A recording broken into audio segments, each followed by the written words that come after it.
الحمد للہ رب العالمین والصلاة والسلام علی سید المرسلین نبینا محمد وعلی آلہ وصحبہ اجمعین اما بعد فاعوذ باللہ من الشیطان الرجیم فمن كان يرجو لقاء ربه فليعمل عملا صالحا ولا يشرك بعبادة ربه أحدا۔ انسان اس دنیا میں عمل بجا لانے کے بعد یہ خواہش کرتا ہے کہ اس کا عمل قبول ہو جائے، اور جب وہ رب سے ملاقات کرے موت کے بعد، جب اسے اپنے رب کا دیدار نصیب ہو تو وہ ایک کامیاب اور اللہ کا محبوب بندہ بن کر اللہ سے دیدار کرے۔ لیکن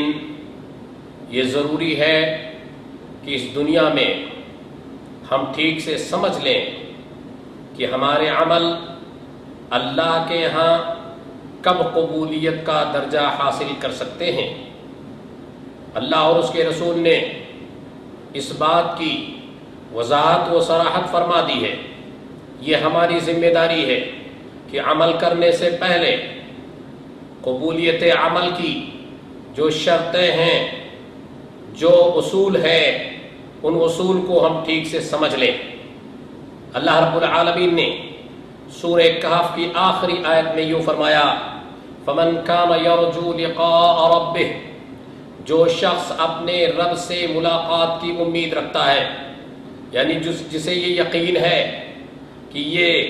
دنیا کی زندگی چند روزہ ہے، کل اسے اس دنیا کو خیر بات کہنا ہوگا، کل اس دنیا کے مال و متاع کو چھوڑنا ہوگا، کل اس دنیا کی محبوب ترین چیزوں کو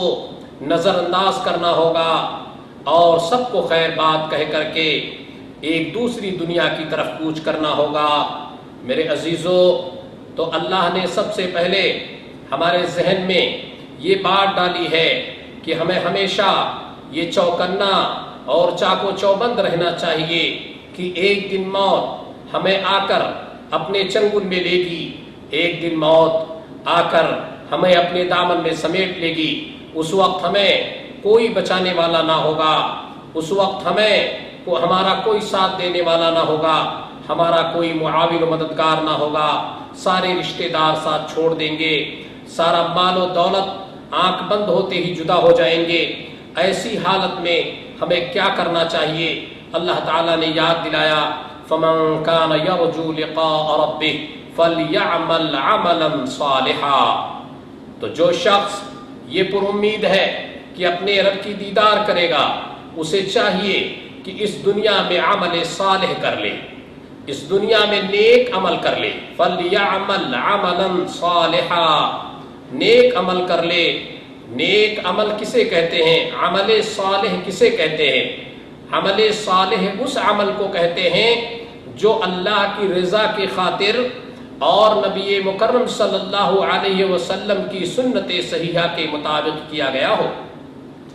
جو عمل اللہ کو خوش کرنے کے لیے سب سے پہلے آپ کے دل میں یہ ہو کہ اس عمل کے ذریعے، چاہے وہ روزہ ہو، چاہے وہ نماز ہو، چاہے وہ صدقات و خیرات ہو، چاہے وہ تکبیر و تحلیل ہو، چاہے وہ لوگوں کے ساتھ ہمدردی ہو، کوئی بھی عمل ہو، اس عمل کو بجا لانے سے پہلے ہم اپنے رب کی خوشنودی کا ارادہ کریں کہ ہم یہ عمل محض اس لیے کرنا چاہتے ہیں تاکہ ہمارا رب راضی ہو جائے۔ دنیا والے راضی ہو یا نہ ہو، دنیا والوں کے ہاں اس کی پذیرائی ہو یا نہ ہو، دنیا والے ہمارے اس عمل کو سراہیں یا نہ سراہیں، ان تمام چیزوں سے ہٹ کر قطع نظر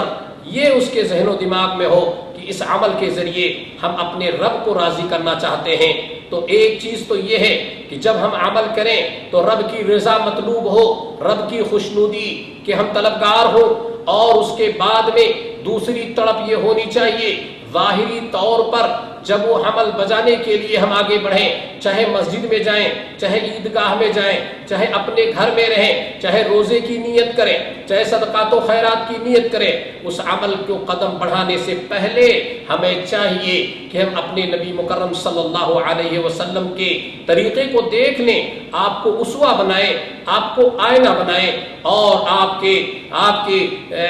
کے آئینہ کو دیکھتے ہوئے رسول اللہ صلی اللہ علیہ وسلم کو اسوہ بناتے ہوئے ہم اس عمل کو بجا لائیں، تب جا کر وہ عمل صالح ہوتا ہے۔ عمل صالح ایسے نہیں ہوتا کہ آپ جھنڈے لے کر روڈوں پر پھرتے رہیں، یا محمد یا فاطمہ کے نعرے لگاتے رہیں، اور آپ یہ کہیں کہ یہ تو ہم محبت کا اظہار کر رہے ہیں، جسے نہ نبی نے کیا ہو، نہ نبی کے اصحاب نے کیا ہو، نہ دیگر اور آپ کے اصحاب نے کیا ہو، کسی نے نہ کیا ہو، اور آپ اس کو محبت کے نام پر بجا لائیں۔ نہیں میرے عزیزو، عمل صالح اسی وقت ہوگا جب ہم اس عمل کو اللہ کے لیے خالص کر دیں، اللہ کی رضا اور اس کی خوشنودی کے لیے خالص کر دیں، اور ساتھ ہی میں رسول مکرم صلی اللہ علیہ وسلم کی سنت کے مطابق کریں۔ اسی لیے اللہ تعالیٰ نے یہ اعلان کیا، وَمَن يُطِعِ اللَّهَ وَرَسُولَهُ فَقَدْ فَازَ فَوْزًا عَظِيمًا، کہ جو اللہ کی اور اللہ کے رسول کی اطاعت کرے گا، جو اللہ کی بات مانے گا، اللہ کے نبی کی بات مانے گا، وہی بڑی کامیابی حاصل کرے گا۔ پتہ یہ چلا کہ اللہ رب العالمین ہمارے عمل کو اس وقت قبول فرماتا ہے جب اس کے اندر دو شرطیں پائی جائیں۔ ایک شرط تو یہ ہے کہ وہ عمل خالص اللہ کے لیے ہو، اللہ کی رضا اور اس کی خوشنودی کے لیے ہو، اور دوسری بات یہ ہے کہ وہ رسول مکرم صلی اللہ علیہ وسلم کی سنت کے عین مطابق ہو۔ اگر وہ عمل اللہ کے نبی صلی اللہ علیہ وسلم کی سنت کے مطابق نہیں رہا تو وہ عمل اللہ کے ہاں قبولیت کا شرف حاصل نہیں کر پائے گا۔ اس لیے تمام بھائیوں سے یہی گزارش کرتا ہوں کہ عمل کرنے سے پہلے یہ اللہ کی خوشنودی کا جذبہ اور رسول اللہ صلی اللہ علیہ وسلم کی سنت کی پیروی یہ ہمارے لیے بہت ضروری ہے۔ اگر ہم نے اس کا خیال کیا، ہم نے اس کا لحاظ کیا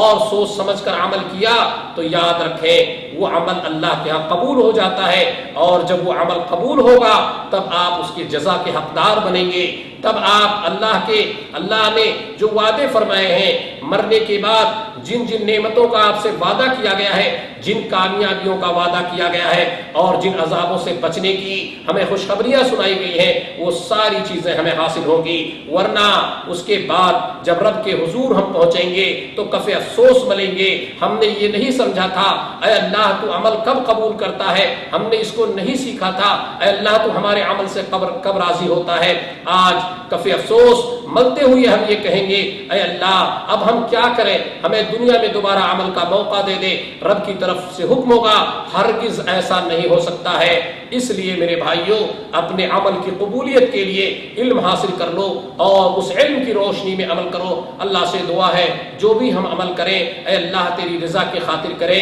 اے اللہ تیرے نبی کی پیروی میں کریں، اے اللہ تو اسے قبول فرما لے، اور اس کے علاوہ جو بھی عمل کرنے والے ہیں اللہ تو ان کو ہدایت دے دے، وہ تیری طرف پلٹ کے تیرے نبی کے پیروی کی طرف آ جائے، اور اللہ ان کے عمل کو رائے گاہ ہونے سے تو بچا لے۔ وآخر دعوانا ان الحمد للہ رب العالمین، وصلی اللہ علی نبینا محمد وعلی آلہ واصحابہ اجمعین۔